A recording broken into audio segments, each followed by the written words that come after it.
Hello मित्रहरू, नमस्ते छ सबैजनालाई। मैले चाहिँ यहाँ हेर्नु आज रुममा मेवा पपैया काट्न लिइराखेको छु। हजुरहरूले हेर्दै गर्नु होला।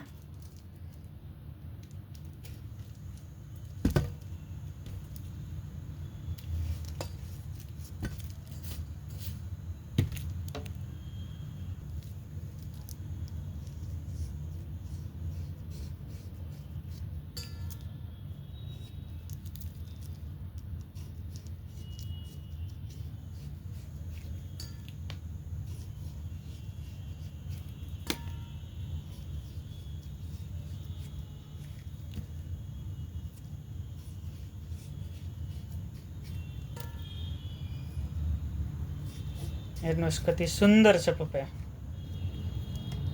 कति राम्रो छ, कति मिठो छ। पपैया सेहतको लागि धेरै नै फाइदा छ, त्यसैले खान जरुरी छ।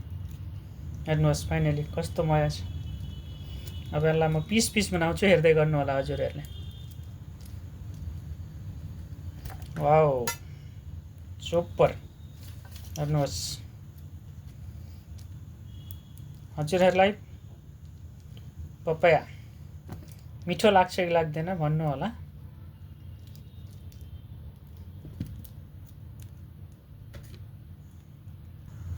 फाइनली हेर्नुहोस्, मैले चाहिँ काटिसकेको छु, पिस पिस बनाइसकेको छु। हेर्नुहोस् कति बढिया छ, हेर्नु कति राम्रो छ। हजुरहरूलाई मन पर्छ पर्दैन भन्नु होला प्लिज। र भिडियोलाई लाइक कमेन्ट सेयर गरिदिनु होला प्लिज। अब म चाहिँ खान सुरु गरेको छु, हजुरहरूलाई खानुहुन्छ भने भन्नु होला प्लिज। थ्याङ्क यू, नमस्ते।